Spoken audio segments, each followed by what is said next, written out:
Hello everyone.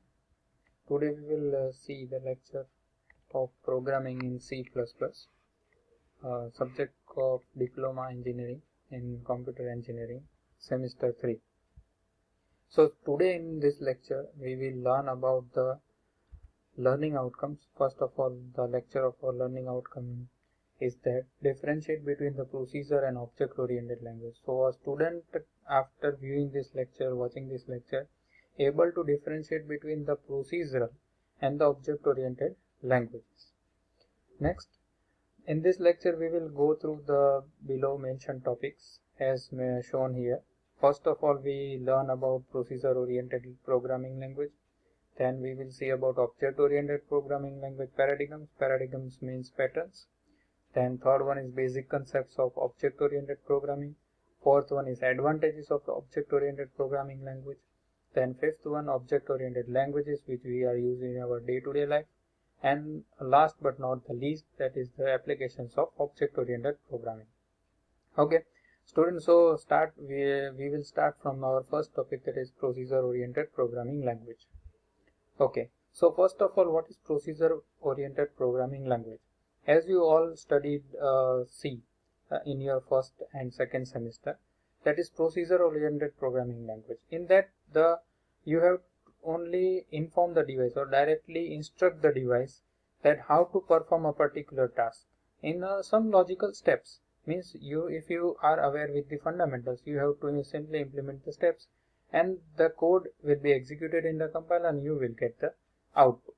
The main funda of this language is this language works in top-down approaches. Means if we have a big problem, then it will be distributed in a small part, further in a small part, till we get a proper solution. Till that we will divide this program.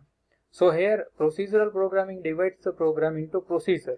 Procedure is nothing but the subroutines, the functions which we simply the steps for completing our particular task. As you all aware about the functions which you all learn in C languages. So function is nothing but the steps to perform a particular task. So this particular task, these functions, these subroutines, the steps to perform this particular task combinedly known as procedure, and when this such type of procedure are implemented to perform a particular task, such type of language or programming language is referred as procedure-oriented programming language. Okay, so in the procedure-oriented programming language, we simply do step by step to finish a particular task. So examples of procedure-oriented programming language, that is Pascal, Fortran, and C, which you have already studied in your previous semester. Okay, now we will go through object-oriented programming paradigms. Paradigms mean nothing but the patterns. So you should not confuse with this word.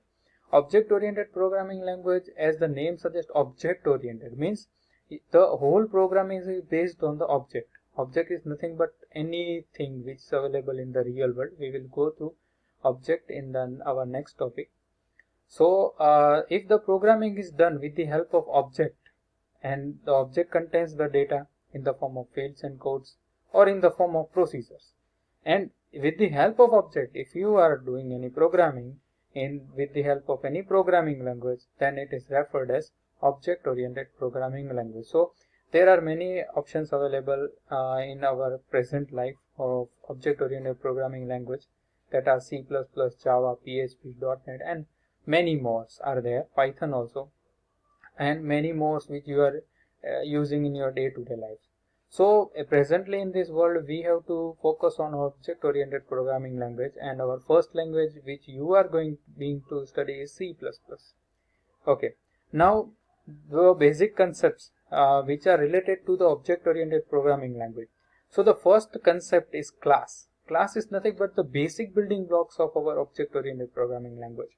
Means this is an user-defined data type as a structure which you have defined in C language. So similarly, as we compare class, then class is one of the type of structure itself, but class contains the member functions, variables, and data types which you have to access. But what is how we can use it? So for using those member functions, variables from the class, we have to build an object. So here the example of class is two-wheeler. So two-wheeler is there, but its existence is not there. We can say two-wheeler, but we cannot touch two-wheeler. Okay. So in that, in the programming also, we will build the class. We will put the variables and functions. We cannot able to use without creating the object of that class. Okay. Next one is object. Object is nothing but an instance of class. Any real thing, anything exists in this real world is referred as object. Example of two-wheeler object is Honda Activa. So Honda Activa, you can touch it and you can also experience the facilities or available in that. Okay. Next is inheritance. Inheritance is nothing but the process in which a parent has some functionalities which are inherited by the child class. That is nothing but inheritance. As our parent has some property and it is being inherited by the child, then this is a concept of inheritance. Next one is polymorphism. Polymorphism is a very simple concept. In this we have same thing or same function available, but we are using it in different way. For example, if we take an example of bird, bird has hand, but it is used in different way, and man has also hand, but man also use that hand in different way. So the thing is same, the function is same, but we are using it in different way. That is nothing but an polymorphism. Next one is abstraction. Abstraction is nothing but hiding of data. Hiding of data means as the eligibility or the privileges at the time of programming, as in a bank, if we take an example, in bank, a bank manager is there, a cashier is also there. Then a bank manager has some more privileges as compared to the clerk or the cashier available in the bank. So at that time of programming, this abstraction is very useful. Next one is encapsulation. Encapsulation is nothing but a mechanism of wrapping of data. Means if you wrap some data and the user will not aware about what is available in that class, then such type of hiding or encapsulation or wrapping of data is nothing but an encapsulation. Okay, next we will go through the advantages of object-oriented programming. So it has a clear modular structure for the programming. Next one is as abstract data type. Third one, it has some hidden modules from other modules. As we see in our previous slide, concept of abstraction we can use. Then it is easy to maintain and modify the code because we can make another object and can use the function of that particular class in some different way.